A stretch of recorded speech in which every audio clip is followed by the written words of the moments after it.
All right, so we're going to begin our exploration of Christianity.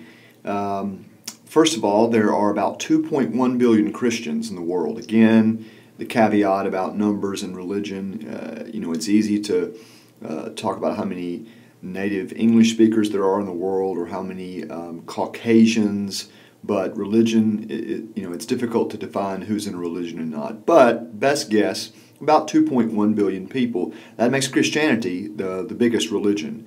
There are about 1.5 billion Muslims. Christianity and Muslims together are slightly over half of all humanity. And that's another reason why Judaism is so important despite its small size. Christians are, it's the most diverse, arguably, religion. It's incredible diversity is what's allowed it to be so big. And the symbol over here, by the way, is the Chi Rho.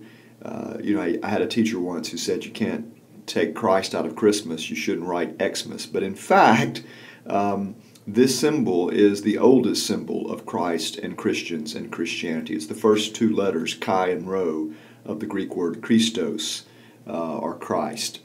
There are big reasons for the importance of Christianity. One, these huge numbers.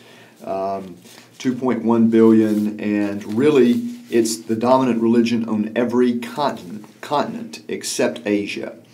There are more, it's close in Africa, but there are more Christians than Muslims. But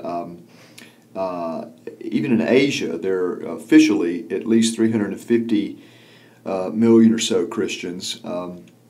Where are they? Mostly in China. They're officially about 100 million. There could be as many as 200 million, however, Christians in China. It's growing quickly in China. And in South Korea is about 10 to 20% Christian. Big numbers. Number two, it is very ancient, obviously. It's present still largely in the form in which it emerged 2,000 years ago. It is incredibly complex, both in its internal developments and in the cultural influences, and both influencing culture and being influenced by the cultures in which it has flourished. Most adherents are ignorant, really, of just how complex Christianity is. It is diverse. There are three major families with major subdivisions, but also many lifestyles. There are hermits in Christianity and communes. There are intellectual Christians and ignorant Christians, and traditions that honor both those. There are poor and rich Christians and traditions that honor both those. Incredibly diverse. And finally, the dating system that we use. Most of the world operates on a dating system to which Jesus is absolutely central. Christianity is both distinctive and paradoxical. It bears a strong family resemblance to Judaism and Islam, its sister religions. All of these religions are exoteric. That means open and public pleasing of God by obeying His commandments.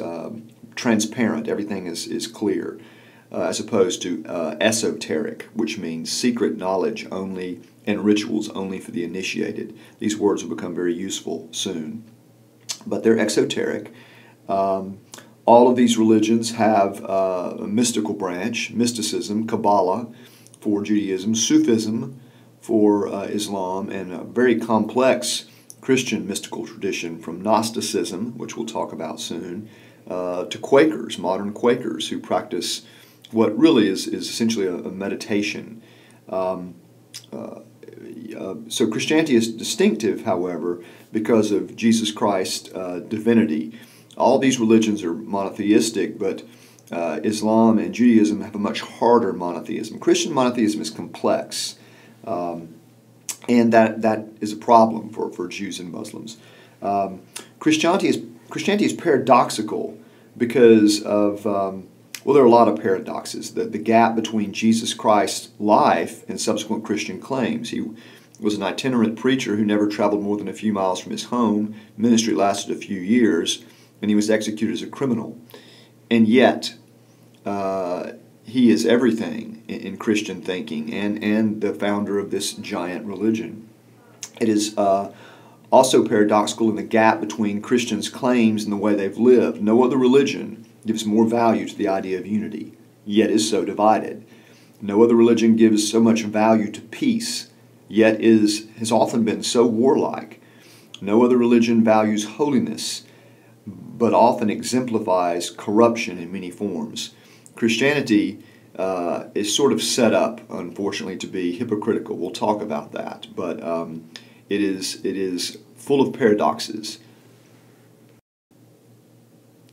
Now, Christianity began in the 1st century as a sect of Judaism when Augustus Caesar ruled Rome.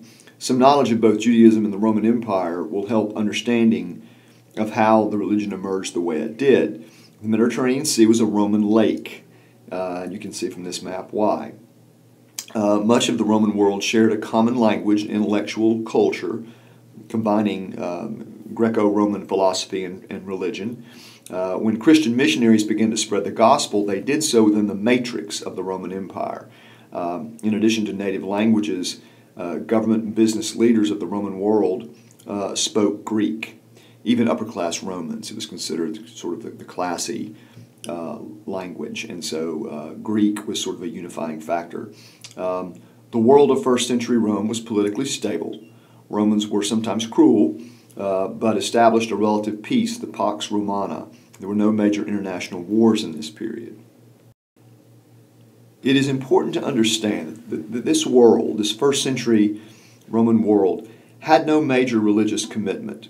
Belief in the Greek and Roman pantheons had largely ceased among the upper elite.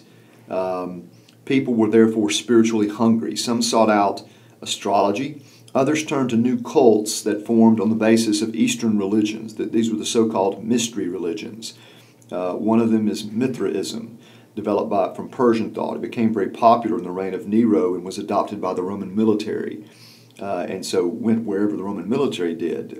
There are temples to Mithras in southern Scotland. The cult of Isis and Osiris spread out from Egypt, was particularly popular with upper-class Roman women. The cult of Dionysius, the god of wine, from Greece was popular. All of these religions shared similar ideas. One, life after death in some form, a concern with the afterlife. Two, they were esoteric. They had secret rituals for the initiated only. You had to be invited by people who knew you to join this religion. Many had communion meals and baptisms that helped and were linked somehow to the search for eternal life. Baptism is not exclusively a Christian thing. Being immersed and brought back out of water obviously symbolizes rebirth. And four, most of these religions accepted people regardless of race or social status. Yes, you had to be invited, but the people to whom that invitation was extended really didn't matter in terms of race or social status. This is important because of how racially diverse and stratified Roman culture was. Slaves were open to this religion. So all of these factors, except perhaps the esoteric factor, can be found in Christianity, because this is the world into which Christianity is born. Another religious aspect of the first century world in Judaism and other religions was the expectation that the world was nearing its end, or at least a climactic moment. And so this was the world into which Jesus of Nazareth stepped.